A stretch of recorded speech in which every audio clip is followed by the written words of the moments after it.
بسم اللہ الرحمن الرحیم، یونٹ 3 کانٹریکشنز پلس بی۔ اس لیسن میں ہم سیکھیں گے کہ کانٹریکشنز کیا ہوتے ہیں۔ سب سے پہلے کانٹریکشنز عام طور پہ جب لوگ بولتے ہیں انگریزی زبان میں، جب ہم انگریزی بولتے ہیں تو ہم دو الفاظ کو ملا دیتے ہیں، جوائن کر دیتے ہیں، تو اس ملانے کو اور اس جوائننگ کو ہم انگلش میں کہتے ہیں کانٹریکشنز۔ مثال کے طور پر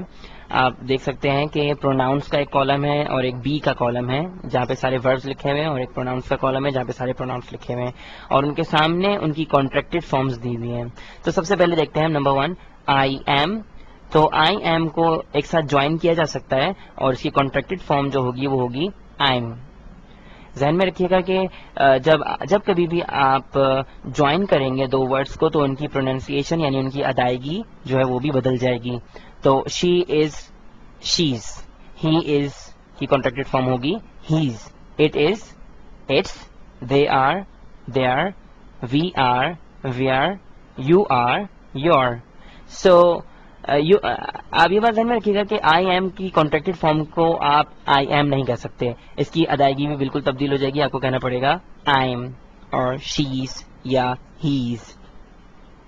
جو سائن آپ کو دو الفاظ کی جب آپ کانٹریکٹڈ جب کبھی بھی کانٹریکشن کی جاتی ہے تو ان کے درمیان میں جو یہ سائن آپ کو نظر آ رہی ہے تو یہ سائن جو ہے یہ اپوسٹروفی کہلاتی ہے، اس کو کاما نہیں کہتے۔ تو جب کبھی بھی آپ یہ اپوسٹروفی دیکھیں گے اس کا مطلب یہ ہے کہ اس کا مطلب ہمیشہ یہ نہیں ہوتا، اس کا اپوسٹروفی کا کوئی ایک استعمال نہیں ہے، اس کے بہت سارے استعمال ہوتے ہیں۔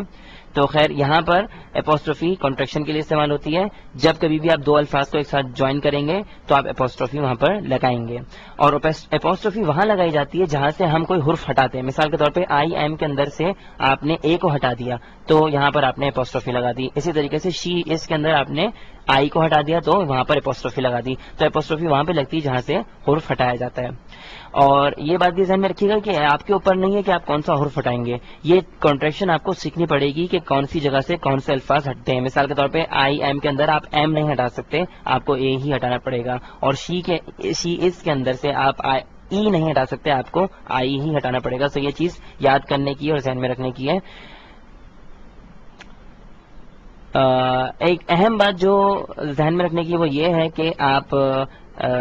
اپوسٹروفی کو لائن کے اوپر نہیں رکھیں، اس کو تھوڑا سا لائن سے اوپر رکھیں۔ آپ بالکل لائن پر لکھیں گے تو اگر آپ اپوسٹروفی کو لائن پر لکھیں گے، جیسے کہ انکریکٹ فارم آپ کو نظر آ رہی ہے آئی ایم اے اسٹوڈنٹ، جس کے اندر اپوسٹروفی لائن کے اوپر لائن پر ہے بالکل، تو یہ چیز جو ہے بالکل غلط ہے۔ اپوسٹروفی کبھی بھی لائن پر نہیں آتی بلکہ وہ ہمیشہ لائن سے تھوڑی سی اوپر ہوتی ہے، جیسے کہ آپ کریکٹ فارم کے اندر دیکھ سکتے ہیں آئی ایم اے اسٹوڈنٹ، ادھر اپوسٹروفی جو ہے وہ لائن سے کافی اوپر ہے، جبکہ دوسری جو غلط جملہ ہے اس کے اندر وہ بالکل لائن پر ہے۔ تو اگر آپ کبھی بھی ایسا نہیں کیجیے گا کہ لائن کے اوپر بالکل لائن پر لکھیں، یہ بالکل غلط ہے، ہمیشہ تھوڑا سا اپوسٹروفی کو لائن سے تھوڑا اوپر رکھا جاتا ہے۔ اب تھوڑی نظر ڈالتے ہیں کانٹریکشنز کے اوپر، نئی نیگیٹو کانٹریکشنز، یعنی کہ ہم بی کو نیگیٹو کانٹریکشن کس طریقے سے کی جا سکتی ہے یہ دیکھیں گے۔ ایم ناٹ جو ہے اس کی کانٹریکشن ہو ہی نہیں سکتی، ایم ناٹ کے ساتھ نہیں جوڑا جا سکتا۔ نیگیٹو کے اندر آپ کو پتا ہے نیگیٹو کی سائن کیا ہے، ناٹ، تو ایم ناٹ یہ آپس میں نہیں جوڑ سکتے۔ از ناٹ کی کانٹریکشن ہو سکتی ہے، وہ کیا ہے، ازنٹ، از ناٹ ازنٹ، اور آر ناٹ کی کانٹریکشن ہے آنٹ۔